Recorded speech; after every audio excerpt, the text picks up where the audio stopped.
Hello and welcome to our summer reading Tales and Tales buddy making video series from the Public Library of Brookline. My name is Macy Davis and I'm a library assistant at the Brookline Village location. I'm here today to show you how to make crowns for your lid buddy. So let's get started. The Buddy Making Challenge is a part of this year's summer reading program at the Public Library of Brookline. If you haven't already, you can register for our summer reading program at brklib.com/beanstack. To find out more information about our summer reading program, visit brklib.com/summer21.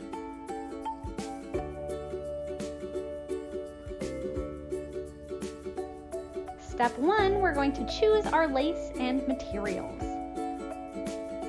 There are 4 different types of lace across the variety of buddy kits, and you'll have 2 in your kit. I'm showing you all 4 just so you know what some of the options are. You'll also want a needle and thread, your fusion tape, and scissors to get started making your crown. If you have the ornate gold crown material, you might take a small piece of fusion tape, just very teeny tiny, and use it to overlap to make a small gold crown that you would then sew on using some whip stitches. For the lace crown, I'm going to show you how to take 2 small pieces of fusion tape and use it to roll the lace up into a crown that I would then attach using needle and thread as well. So I'm putting 1 piece on the end that will be used to hold things together in the middle as I roll it up, peeling off both sides and making sure the lace is firmly attached. So as I roll up the lace, you can see that I'm checking to make sure how it rolls up like I want before I attach the piece on the end vertically to the end to attach it all together and affix it. Being sure to apply pressure to make sure the fusion tape firmly attaches to the lace.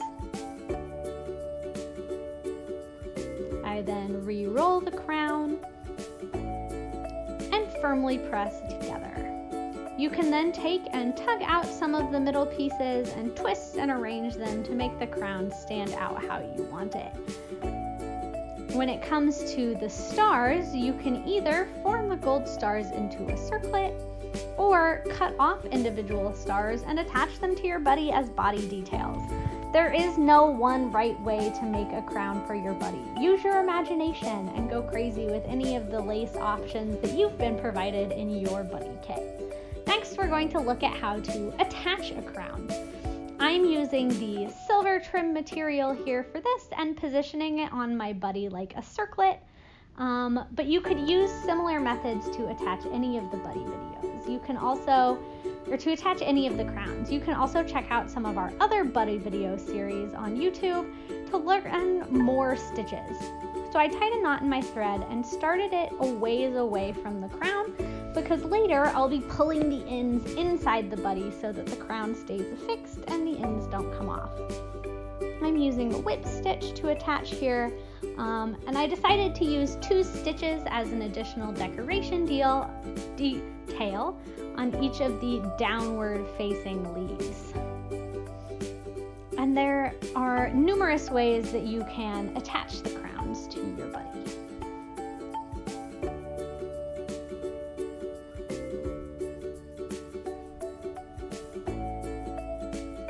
I'm using the leaf part to attach rather than the trim part, because that's the thickest part of the silver trim widthwise, and I want to make sure that I don't poke through or make a hole that then might be prone to tearing later on in order for the crown to stay fully attached. And so as I take my last couple of stitches here, I'm making sure that I have it positioned exactly how I want it. And then I'll be drawing the needle out of the buddy for the final time, a fair distance away from my last stitch. And then I'm going to trim the thread on both ends, both on the end where my needle is, as well as just under the knot. And I will gently pull at the thread of the crown pull at the sock up to make sure the ends of the thread go into the buddy. I also trimmed the end of the crown. Thanks for reading with us. The summer reading program is generously sponsored by the library trustees and the Friends of the Brookline Public Library. Please check out other videos in our playlist for more tips and tricks for creating your buddy.